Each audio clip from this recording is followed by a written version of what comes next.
What's up, gang? Welcome to another video. Today I'm going to show you a quick and easy way to finally get the major and relative minor scales under your fingers. I want to give a quick disclaimer about this video. I goofed and had the echo cancellation on, so the sound is a little bit weird in the lesson portion of this video, but the information is still sound, pun intended, and it is also very, very actionable. Now understand that you may be a hobby player, maybe a semi-pro, whatever the case is, and you just don't get what this whole scale thing is about and why you even need to know it when you have grooves and patterns and all those things. Well, we're going to get past that, okay? Because the theory and the shapes and the scales, they're important. They're the building blocks of music. So once you know this stuff, you want to still be able to reverse engineer it and figure out what's going on. So I think step one on that is going to be the shape. And so that's what we're going to talk about. And again, like I said, some very actionable things to take away from this. Listen, this is not the way, but it is for sure a way. Let's go. All right. Now remember, this is not for you advanced cats. This is for beginners, intermediate. And if you've been playing for a while, you can follow along with this and maybe refresh some things or get a new understanding of some things. So when we think about the major scale is just a collection of notes that follow a certain pattern. It's the sort of the blueprint, the mother of all harmony. You can trace all other scales back to it. Now, here's the fingering. That's the fingering that I use probably 90% of the time. All right. And a lot of people do. You'll come out of that box, but that's where we'll start. Now that's the basic sequence. Everything is a sequence, right? So there's so many songs and melodies that we hear from that. And we'll get to that in just a second. But what I want you to know is that this shape, no matter where you move it, is going to produce the same sound. All right. So once you get that shape under your fingers, 2, 4, 1, 2, 4, 1, 3, 4. What I called out just now was the fingerings. 2, 4, 1, 2, 4, 1, 3, 4. Once you have that, then call out the scale degrees. When I say degrees, I'm only talking about the numbers. All right. 1, 2, 3, 4, 5, 6, 7, 8, or 1. 8 is the same as 1. 1, 2, 3, 4, 5, 6, 7, 1. Go backwards. 1, 7, 6, 5, 4, 3, 2, 1. Or 8, 7, 6, 5, 4, 3, 2, 1. Once you get past that, the next level, sing it. 1, 2, 3, 4, 5, 6, 7, 1, 7, 6, 5, 4, 3, 2, 1. No matter where you are on the neck. 1, 2, 3, 4, 5. It's early in the morning. 1, 2, 3, 4, 5, 6, 7, 1, 7, 6, 5, 4, 3, 2, 1. You see what I'm saying? Now, again, you can move this all over the neck. Let me show you one of my favorite exercises. It's tried and true. Playing that scale through the circle of fourths. So we're going to start with C here on the 8th fret of the E string. Right? Then we're going to go to the next key, F. Next key, B flat. The next key, E flat, A flat. Next key, D flat. Next key, G flat, B. We're going to go here for E. And of course, you would play these descending as well. Now we'll go to A, D, G, Then we're going to go to C. Right? Now, that's a closed position for that collection of notes that we know now as the major scale.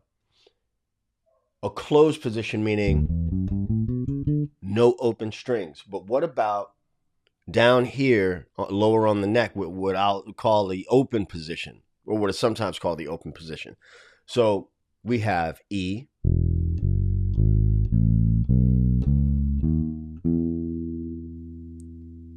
let me call out the fingerings there. Open, 1, 3, I'm sorry, 4.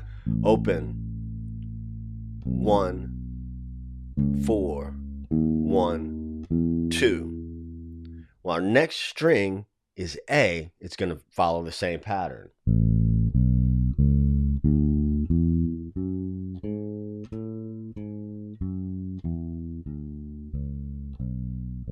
So E and A are going to look that way. What about F and B flat? F, 1, 4, open, 1, 4, open, 2, 4. Now B flat, 1, 4, open, 1, 4, open, 2, 4. If you ever learn upright, or if you've played upright, when you learn F and B flat, you're gonna learn that fingering, that exact fingering. So there's no one finger per fret right there, right? So I can also play a different fingering that keeps those closed. F, G, A, B, C. I'm sorry, that's B flat, C, D, E, F. B flat.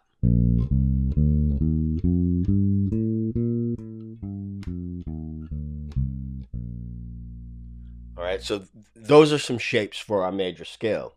There are different, there's lots and lots. All the music in the world is going to be made of some sort of pattern or sequence, right? Either a melodic sequence or a rhythmic sequence or pattern, right? Let's go back to C.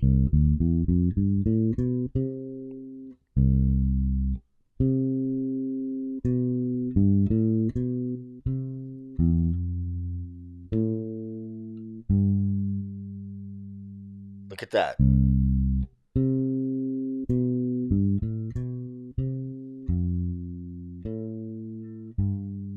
There's a melody for you. It's a simple melody, but it's major, and it sounds kind of happy-go-lucky because that's the ingredients of the major scale. There's another video that I made here on YouTube where I was using the Barney Miller theme, right? Sure, we have sequences like there's all those kind of sequences, but those may be foreign to you. But let's say we just take a 1 octave thing that's very familiar, like somewhere over the rainbow.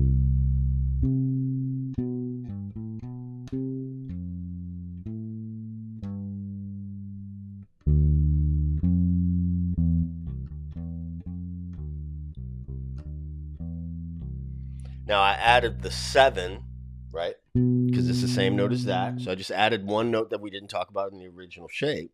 But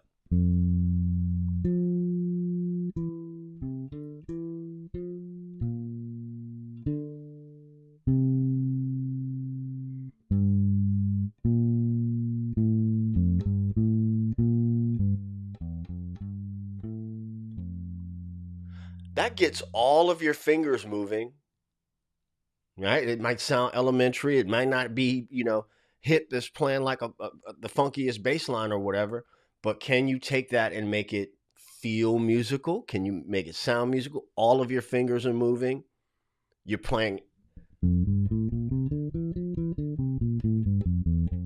You're playing a scale. But you're finding the music right there in the scale, in the shape.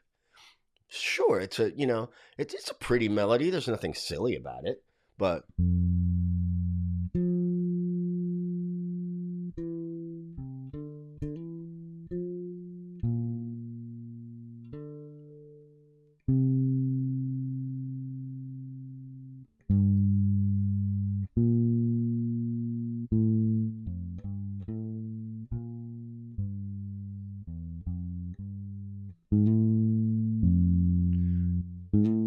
Then you can start adding little ornaments or whatever. Then if you learn another fingering for the major scale, when you learn another fingering for the major scale, you can then say, well, how can I use that fingering to play a familiar melody that I know? Can I play it without listening to it? Can I just kind of have it? Is it something that I've sung over and over again since I was a child?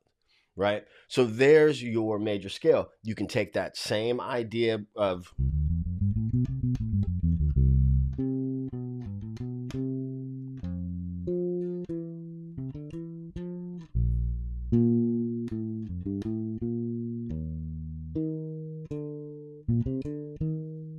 right? You can move that around the circle of force as well. There's your major scale. There's one shape for, well, I showed you a few, a couple of shapes. So just to reiterate, what I think you should do there is learn the fingering, then call out the numbers 1, 2, 3, 4, 5, 6, 7, 1. Descend also, and then sing them 1, 2, 3, 4, 5, 6, 7, 1. Why would you want to do that? Why you want to do that and get that familiar? Let's say when you let's say you just working your regular job or whatever. You're just a hobby player. I'm not saying just a hobby player like it's a bad thing, but you're playing as a hobby, you enjoy it, but then you want to go play in the worship band on Sunday, and the chord progression is 1, 6, 4, 5. There's 1. That's 1. Well, where's 6 in relation to this 1? If that's 1, where is 6? You got to immediately be able to go or